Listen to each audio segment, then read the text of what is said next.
Hello बच्चों, कैसे हैं आप लोग? बेटा मैं उम्मीद करता हूँ आप लोग बहुत ही अच्छे होंगे और अपनी पढ़ाई लिखाई आप लोग बहुत ही अच्छे ढंग से कर रहे होंगे। दोस्तों मैथ के मायाजाल में आपका स्वागत है। दोस्तों मैं बढ़ता हूँ अपने अगले प्रश्न की ओर। बेटा ये बहुत ही प्यारा प्रश्न है। क्वेश्चन क्या कह रहा है?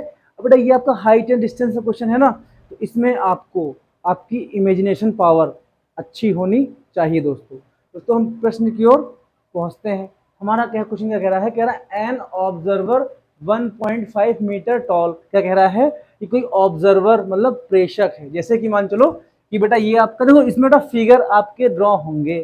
फिगर अगर फिगर ड्रॉ होगा तो बेटा फिगर हम लोग ड्रॉ करेंगे। बेटा ये आपका मान लो अर्थ हो जाएगा। ठीक है दोस्तों, तो कह रहा है एन ऑब्जर्वर 1.5 मीटर टॉल। कह रहा है कोई एक ऑब्जर्वर मतलब और कोई एक चीज ऑब्जर्व कर रहा है। भाई कोई आदमी होगा जिसकी हमको लेंथ दे रखी है 1.5 मीटर, उसकी टॉल मतलब इतना वो लंबा आदमी है, वो चीज को ऑब्जर्व कर रहा है। कह रहा अवे फ्रॉम अ टावर, के टावर से, ठीक 28.5 मीटर अवे। मतलब बेटा देखो ये आपका एक टावर हो जाएगा ना, ऐसे करके ये आपका टावर हो जाएगा। तो कह रहे हैं टावर से 28.5 मीटर। तो बेटा ये इस टावर से अगर ये डिस्टेंस ले लेते हैं, ठीक बेटा, तो क्या मानते हैं ये डिस्टेंस आपकी 28.5 मीटर। ये क्या हो जाएगी बेटा? ये आपकी डिस्टेंस हो जाएगी, है ना दोस्तों। अब बेटा यहाँ देखो इसको क्या हो जाएगा। कह रहे हैं जो बेटा यहाँ ऑब्जर्वर खड़ा है इसकी हमको हाइट दे रखे हैं। भाई कितनी हाइट हो जाएगी? ये हमारी हाइट दे रखे हैं 1.5 मीटर हाइट। बेटा क्या हो जाएगी? ये आपकी 1.5 मीटर ये हमारी हाइट हो जाएगी। अब कह रहा है अब इतनी पहली लाइन बेटा हमको इतना मालूम हुआ है, ये एक टावर है, ठीक, टावर से 28.5 मीटर डिस्टेंस पर एक ऑब्जर्वर कोई भी आदमी हो सकता है ना दोस्तों। तो एक आदमी है, कह रहे इसकी आदमी की हाइट कितनी मतलब 1.5 मीटर। देखो 1.5 मीटर का आदमी है। अब कह रहा है the angle of elevation of the top of the tower from her. अब हर है बेटा है, ठीक, लेडी है ना, लेडी है, ध्यान देना। कह रहे हैं हर आई इज 45 डिग्री। अब कह रहे हैं जो हमारी ऑब्जर्वर साहिबा है ना, मतलब कोई फीमेल है, कह रहे हैं कि अगर इसकी आई से, ठीक, टावर के टॉप का एंगल ऑफ एलिवेशन क्या बेटा हो जाएगा? Angle of elevation. बेटा मैंने एंगल ऑफ एलिवेशन आपको क्या बताया था कि जो आपका ऑब्जर्वर होगा वो बेटा ऑब्जेक्ट से नीचे में से रहेगा। भाई तभी तो आपका एंगल ऐसे बनेगा ना, ये मैंने आपको बता रखा है दोस्तों। अब बेटा यहाँ देखो, अब अगर हमको 45 डिग्री का एंगल बनाना है तो क्या करेंगे? अर्थ के पैरेलल। बेटा अगर मान लो सी है, ये बेटा डी है, सी डी बेटा अगर आपका अर्थ सरफेस है तो इसके पैरेलल एक लाइन ड्रॉ कर दोगे ऐसे, जो क्या हो जाएगी? पैरेलल लाइन इसकी होगी। जो बेटा मान लेते हैं ये आपका ई हो जाएगा, ये आपका एफ हो जाएगा, ये आपका बेटा एफ हो जाएगा। इसको हम ड्रॉ कर देंगे। ये मेरी लाइन ड्रॉ करने की निंजा टेक्निक है। आप लोग भी इस टेक्निक का इस्तेमाल करिए लेकिन सावधानी से, और ये टेक्निक बेटा घर पे मत यूज करिए, है ना दोस्तों, जंगल में यूज करिए। बेटा कह रहे हैं कि इसके आई से टॉप के टावर का, बेटा टावर की हम तो क्या टावर को होंगे ई, और बेटा इसको हम एम मान लेते हैं। ये आपका एम डी या डीएम बेटा आपका ये टावर हो जाएगा दोस्तों। अब कह रहे हैं ऑब्जर्वर के आई से टावर के टॉप का एंगल ऑफ एलिवेशन मतलब 45 डिग्री बन रहा है। कितना बनना है बेटा? है ये आपका 45 डिग्री बन रहा है दोस्तों। अब यहाँ देखो बेटा इसके आगे वाली बात क्या कह रहा है? कह रहा है what is the height of the tower. बेटा हमको टावर की हाइट फाइंड करनी है। अब बेटा यहाँ देखो, आप लोग ने छोटी क्लास में क्या पढ़ रखा होगा कि देखो इधर अगर दो लाइन बेटा आपस में पैरेलल है, ठीक बेटा, और अगर इसके बीच में दो परपेंडिकुलर लाइन ड्रॉ करी जाती हैं मतलब लंबवत लाइन, बेटा मान लो ये ए है, ये बेटा आपका बी हो जाएगा। वैसे मान लो क्या हो जाएगा? ये आपका सी, बेटा ये डी हो जाएगा। अगर बेटा ये एक्स है, अगर ए बी बराबर एक्स है तो बेटा सी डी भी आपका एक्स हो जाएगा। इसमें आप लोग कोई आपत्ति नहीं होनी चाहिए आप लोगों को। तो बेटा ये देखो ये वाला कॉन्सेप्ट बेटा यहाँ यूज करोगे। हमने क्या बताया कि C D is a surface, C D is a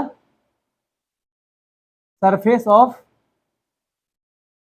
surface और बेटा क्या हो जाएगा? सरफेस ऑफ, ये आपका अर्थ हो जाएगा। भाई C D surface of earth हो जाएगा।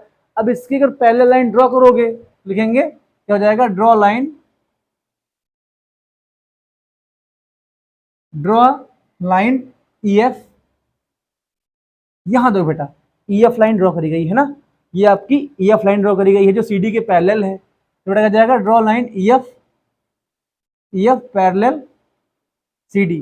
बेटा लाइन ड्रॉ कर दोगे तो हम कह सकते हैं इफ मतलब यदि C D parallel, C D बेटा पैरेलल किसके है, ई एफ के अगर पैरेलल है भाई, सी डी ई एफ के पैरेलल है। और देखो बेटा जैसे हम हैं या जो हो बेटा, अगर आप खड़े होगे, जैसे मान लो हम यहाँ पे खड़े हैं बेटा, अर्थ से हम 90 डिग्री का एंगल फॉर्म कर रहे हैं, अगर होश में है तब।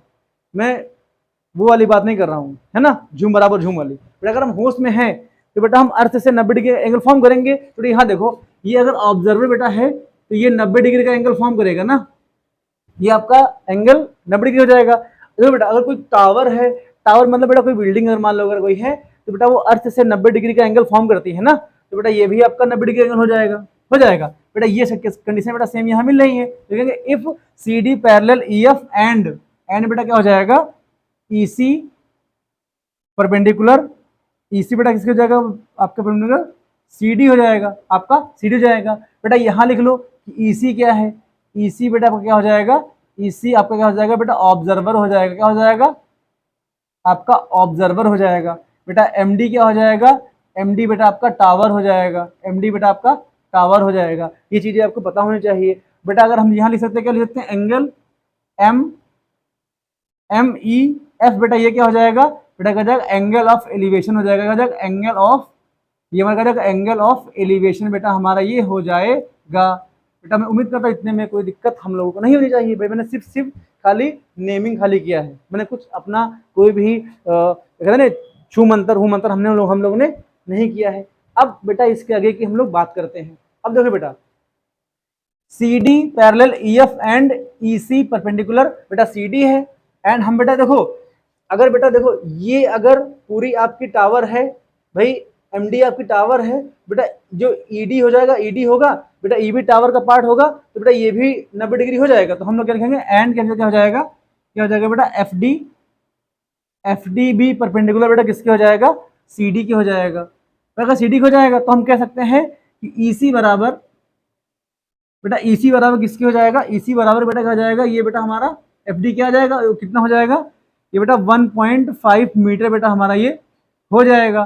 तो बेटा देखो अगर टावर की हाइट बेटा एम डी है, तो एम डी को हम ब्रेक कर सकते हैं एम एफ प्लस का एफ डी हो जाएगा। बेटा हमारा एफ डी कितना निकला है 1.5, मतलब जितना ई सी होगा बेटा, अगर उसके पहले लाइन ड्रॉ करी गई है, जितना हमारा ई सी होगा उतना बेटा हमारा क्या हो जाएगा, एफ डी हो जाएगा। बेटा ये एफ लिखा है, बेटा हमारा एफ लिखा है, उतना हमारा बेटा क्या हो जाएगा, हमारा ये एफ डी हो जाएगा। अब बेटा देखो हमको सिर्फ ये, अगर हम एम एफ निकाल लें, इसको हम हाइट क्या मानते बेटा है, ये बेटा हम अगर हम एक्स हाइट मान लेते हैं बेटा, अगर हमने एम एफ क्या मान लिया यहाँ पर, क्या कर लें बेटा, अगर एम एफ इक्वल टू बेटा, अगर हम लोग एक्स मान लें बेटा, अगर हमको एम एफ मिल जाए, एम एफ मिल जाएगी तो क्या करेंगे, एम एफ प्लस का एफ डी एड कर दोगे बेटा, हमको पूरा एम डी मिल जाएगा। बेटा एम एफ कैसे मिलेगी, तो हम बात करते हैं इन ट्रायंगल, बेटा in triangle M F E, M F बेटा ई। अगर हम ट्रायंगल एम एफ ई की बेटा बात करते हैं तो यहाँ बेटा क्या देखो क्या हो जाएगा, एंगल एफ आपके बेटा 90 डिग्री होगा, ठीक, एंगल एफ बेटा कितना हो जाएगा, एंगल एफ बेटा कितना आपको हो जाएगा 90 डिग्री हो जाएगा। बेटा याद करो वो क्लास 9th की बातें, है ना, आज से 10,000 करोड़ साल पहले जब मैंने आपको कभी बताया होगा कि अगर बेटा दो लाइन आपस में पैरेलल होती हैं, है दोस्तों, बेटा अगर ये वाला एंगल 90 डिग्री है बेटा, ये भी आपका 90 डिग्री एंगल हो जाएगा। क्लास 9th में कॉन्सेप्ट बेटा है ये आपको पता होना चाहिए। अगर ये नहीं पता होगा तो आप लोग कमेंट करिएगा, सर हमको इसमें ये बता दीजिए, मैं इसको फुली डिटेल पूरा आपको समझा दूंगा दोस्तों। तो बेटा क्या हो जाएगा, एंगल एफ बेटा आपका 90 डिग्री हो जाएगा। यहाँ लिख लो बेटा बाई थ्योरम, बेटा आपका बाई थ्योरम हो जाएगा। अब बेटा यहाँ देखो, अगर मैं ट्रायंगल एम एफ ई की बात करता हूँ तो बेटा इसमें एंगल एफ अगर बेटा आपका 90 डिग्री हो जाएगा, तो देखो बेटा ये ई आपका 45 डिग्री होगा। ई अगर आपका एंगल की, ये बेटा एंगल ऑफ एलिवेशन है बेटा, अगर हम ये एंगल एज्यूम करेंगे तो इसकी सामने भुजा बेटा आपकी परपेंडिकुलर हो जाएगी। बेटा इसी को क्या बोलते हैं हिंदी में हम लोग लंब बोलते हैं। ये बेटा आपका ई एफ क्या हो जाएगा बेटा, ये आपका बेस हो जाएगा, ठीक, इसी को बेटा हिंदी में आधार बोलते हैं, ये आपका बेटा आधार हो जाएगा। अब बेटा देखो ये हमारा कर्ण हो जाएगा, इसी को हम हाइपोटेनस बोलते हैं, ये बेटा क्या हो जाएगा, ये आपका कर्ण हो जाएगा, इसको मैच बोलते हैं। तो बेटा अब देखो यहाँ देखो, इधर सिंपल सी चीज है, हमको बेटा x निकालना है, हमको x यहाँ पर एम एफ निकालना है। बेटा देखो जितना EF होगा, यहाँ देखो जितना बेटा आपका EF होगा, EF बराबर बेटा आपका CD हो जाएगा, उतना बेटा आपका CD हो जाएगा। क्यों हो जाएगा भाई, दो पैरेलल देखे थे बेटा, यहाँ से यहाँ समझो बेटा, इधर समझो इधर, अगर दो लाइन आपस में पैरेलल हैं, इनके बीच में कोई भी आपस में पैरेलल लाइन ड्रॉ करोगे बेटा, ये आपस में इक्वल होंगी। तो यहाँ देखो बेटा, ये बेटा अगर 90 डिग्री आपका है और हमने क्या बोला था, CD के बेटा पैरेलल EF है, तो जितना बेटा EF होगा उतना आपका CD हो जाएगा। तो ये कितना हो जाएगा, ये आपका 28.5 बेटा ये आपका मीटर यहाँ पर हो जाएगा दोस्तों। तो जितना EF बेटा उतना आपका CD हो जाएगा। अब देखो बेटा, हमको EF मिल गई, कितनी हमको मिल गई, यहाँ EF मिल गई बेटा 28.5 बेटा हमारी ये मीटर हो जाएगी। अब यहाँ देखो बेटा, हमको बेस पता है, हमको बेटा ये हमको बेटा P निकालना, लंब निकालना है। तो बेटा P/V किसमें होता है भाई, याद करो tan थीटा होता है। पाकिस्तान भूखा प्यासा बेटा क्या जाएगा, हिंदुस्तान हरा भरा हो जाएगा। बेटा इससे क्या लोगे, ये आपको याद करने की ट्रिक बेटा थी जो मैंने आपको बता रखी है। यहाँ बेटा हमको P/H बेटा किससे मिलता है, P/V बेटा हमारा किससे मिलेगा भाई, अगर हम यहाँ पर तो tan लगा दें, है ना, ये बेटा कॉट लगा दो, है ना, कॉट ले लो, ट्रायंगल में ले लो। तो देखो बेटा बुक्स में सब जगह सब tan लेते हैं, हम बेटा कॉट ले लेंगे, क्या ले लेंगे, कॉट ले लेंगे। बेटा अगर इस ट्रायंगल में हम कॉट 45 डिग्री बेटा हम लोग यहाँ पर ले लेते हैं, तो कॉट 45 बेटा आपका कितना हो जाएगा भाई, बेस अपान का परपेंडिकुलर हो जाएगा, बेटा हो जाएगा बेस अपान का परपेंडिकुलर बेटा हो जाएगा। अब यहाँ देखो बेटा, बेस हमको EF दे रखा है, कितना आपका हो जाएगा बेटा, बेस आपका यहाँ पर आपका EF हो जाएगा। और यहाँ देखो P कितना हमको MF दे रखा है, इतना देखा MF दे रखा है, ये हमारा MF हो जाएगा। तो बेटा देखो बेस हमने कितना 28.5 माना, कितना माना है 28.5 मीटर हम बेटा हमने मान रखा है। बेटा MF हमको x मान रखा है, x हमने माना यहाँ पर है। अब बेटा यहाँ देखो आपको दिक्कत है क्या जाएगी, 45 डिग्री बेटा वैल्यू क्या होती है, तो यहाँ देखो क्या होती है, tan जितने देखो बेटा, जो tan 45 का मान होगा वही बेटा आपका cot 45 मान हो जाएगा। तो tan 45 की बेटा वैल्यू 1 होती है, कितनी बेटा होती है, ये हमारी बेटा 1 होती है। अब देखो tan 45 बेटा आपका 1 हो जाएगा, जो कितना आपका हो जाएगा 28.5 बेटा अपान कितना हो जाएगा, ये हमारा x हो जाएगा। अब यहाँ देखो बेटा हमको x चाहिए, बेटा क्या करेंगे, हम क्रॉस मल्टीप्लाई कर लेंगे, तो बेटा x की वैल्यू हमें कितनी मिल जाएगी 28.5 बेटा हमारी मीटर हो जाएगी, ये बेटा हमारी x की वैल्यू हो जाएगी। हमने x बेटा किसको माना था, ये बेटा देखो हमारा x किसके हो जाएगा, ये हमने MF को x माना था, तो बेटा हमारा क्या हो जाएगा, ये हमारा MF कितना आपका आ जाएगा, MF बेटा हमारा आ जाएगा 28.5 बेटा ये हमारा मीटर, ये हमारा MF आ जाएगा। अब देखो बेटा हमको किसकी हाइट चाहिए थी, हमको पूरे टावर की हाइट चाहिए थी। बेटा टावर की हाइट को हम कैसे ले सकते हैं, बेटा टावर बेटा आपका पूरा MD पूरा टावर पूरा हो जाएगा। बेटा MD को लिख सकते हैं हम MF प्लस बेटा किसको लेते हैं, इसको हम FD लिख सकते हैं, क्या MF प्लस का FD इसको हम लिख सकते हैं। अब बेटा देखो यहाँ क्या हो जाएगा, देखो इधर भाई MF हमारा कितना निकला है 28.5 मीटर बेटा निकला है, ठीक है। और FD बेटा कितना वहाँ पे था, FD हमारा 1.5 मीटर था, बेटा 1.5 मीटर आ जाएगा। बेटा इसको ऐड कर लो भाई, 5 को 5 ऐड कर 10 आपका आ जाएगा, यहाँ 0 आपका आ जाएगा, बेटा कितना हमारा आ जाएगा, ये आपका आ जाएगा, ये आपका 30 बेटा मीटर पूरा पूरा आ जाएगा। ये हम 0 यहाँ से क्या करेंगे, हटा देंगे, ये 30 मीटर जाएगा। तो ये क्या हो जाएगी, ये हमारी टावर की पूरी हाइट हो जाएगी। तो ऐसे हम MD बेटा क्या हो जाएगा, MD इक्वल हो जाएगा बेटा, यही कि आपकी क्या हो जाएगी, हाइट ऑफ द टावर क्या आ जाएगी बेटा, हाइट ऑफ द बेटा हमारा क्या आ जाएगा, टावर आ जाएगा भाई, टावर की हमारी ये हाइट आ जाएगी। तो ऐसे बेटा हम टावर की पूरी हाइट निकाल सकते हैं। दोस्तों मैं उम्मीद करता हूँ ये क्वेश्चन आपको समझ में आया होगा। अगर दोस्तों ये क्वेश्चन आपको समझ में आया हो तो ये अगर पढ़ने वाले फ्रेंड्स है ना, उन तक ये क्वेश्चन शेयर करो ताकि उनको भी थोड़ा इस वीडियो से हेल्प मिल सके दोस्तों। तो दोस्तों ऐसे ही साथ बने रहिए दोस्तों। मैथ की माया जाल से निकलने की बेटा बारी आ चुकी है, अब आप लोग मैथ के माया जाल से निकल चुके हो दोस्तों। मिलते हैं नेक्स्ट वीडियो में, तब तक आप अपना ध्यान रखिएगा। टेक केयर, जय हिंद दोस्तों।